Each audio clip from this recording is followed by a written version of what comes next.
Right. Good evening, everybody.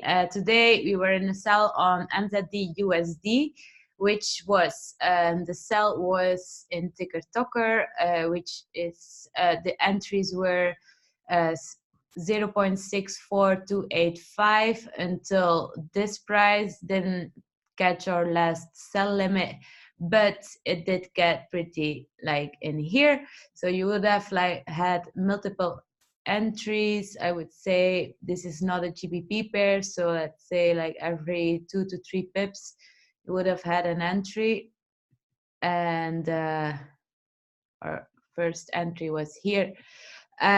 So it moved so slowly. This is not a pair that I usually trade. I usually use this for the correlation with GBP NZD and Euro NZD, because those pairs move a lot of pips. So I was actually like looking at the 4-hour time frame, and she's in an important zone where she bounced off multiple times from. If you look at the daily, it is still like an important zone, but if you look at the weekly, you can see this is a very important zone. This zone, she will not cross with like slow speed. There will be having some like news or some high impact news. You see how nice she bounced from this zone right here. So on the 4-hour was also very nicely rejections. If we then go to the candlesticks, we had divergence on the 4 hours, we had divergence on the 1 hour. In the end, we even had divergence on the 5 minutes. Like on the 1 hour, still diverging, MACD going down, price going up. 15 minutes, right here, MACD going down, price going up. 5 minutes, same thing. Okay, so it took about, wait, let me come in 30 minutes from our entry point, which was here.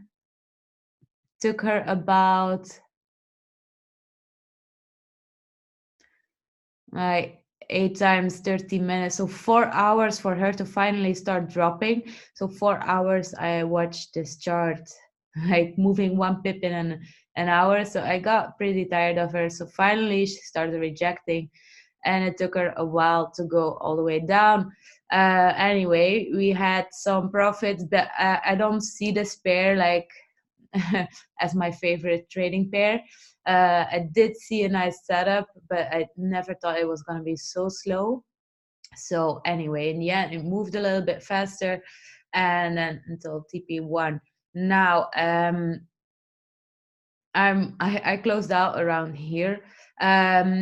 This pair is definitely not for me, but if it's for you, then if you kept it until here, then good job on the pips. I still prefer other pairs, yeah. I don't think she will reverse completely. She's just like accumulating here. From here she might bounce up again, and so on. There's not gonna be news any week, any like rest of the week for her, so I don't think she will do anything special, just what she's doing, you know. TP2 was a little bit too like I'm sorry, I just cannot like stand slow pairs. So I'm not so patient in it. I'm not a swing trader. I like to be in and out the same day. If it's a really good setup, I will hold on for 1 day, 2 days, 3 days. But after 3 days, I'm tired. But then at least should be like some nice pips, not just like 30 pips in 12 hours. Okay. So anyway, yeah, and the DUSD.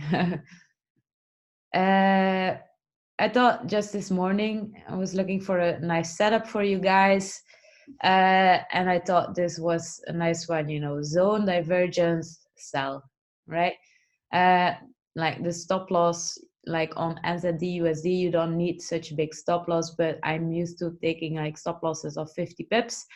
So Anyway, the risk to reward, if you like closer here, then the risk to reward is obviously like you would have risked 50 pips for to get 20 pips. So anyway, you can like, if you want, you could have like put a smaller stop loss and then put stop loss into break even whenever she's like 10 pips or 15 pips up. Anyway,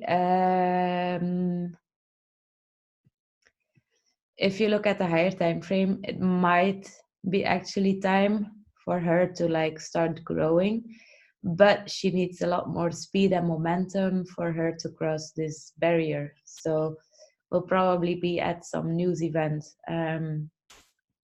So anyway, this was my trade setup of today. I hope you liked it. Mia was a little bit tired of her. I was thinking GBP NZD moved 70 pips in 15 minutes, and then we're still 8 hours in this trade. All right. So anyway, I hope you still made. I heard some people like make a nice amount of pips on her, like having multiple entries and re-entering again. So anyway, again, a nice setup for today.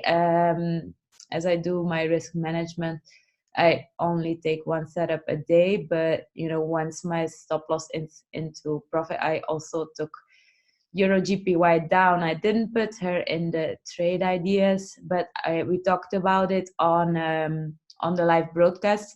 So if you're not on the live broadcast, like it pays off to be on it, because we saw also GBP GPY.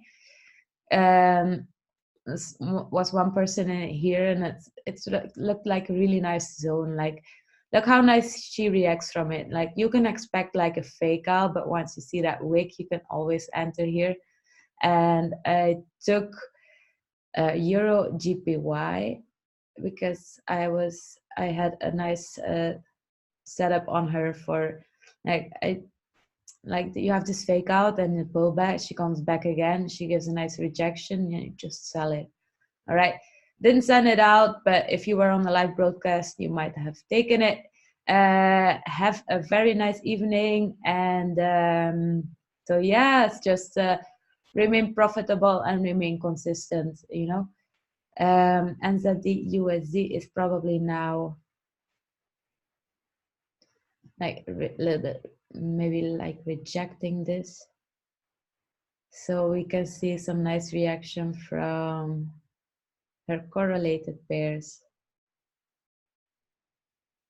This is actually yesterday's high. You see, she gave a nice reaction from it here, and here again. Not gonna be trading overnight. If I would want to sell her, it would be higher. But look at her daily time frame, and she's like always nicely bouncing off EMAs. I actually wanted to send you this buy setup here, because if you looked at it, it was the 4-hour EMA. Take a look. 4-hour 800 EMA that she bounced off nicely. And she does that a lot of the time. But we were already in this one trade, so we don't mix. I didn't mix up, but it would have been a lot more pips for us for the buy here. I was saying it on the live broadcast also. Be a nice buy, and if you were on the live broadcast, maybe you would have taken it. If you did, then congrats on you. 60 pips almost, and yeah. So definitely pays off. Have a very good evening. Talk to you soon.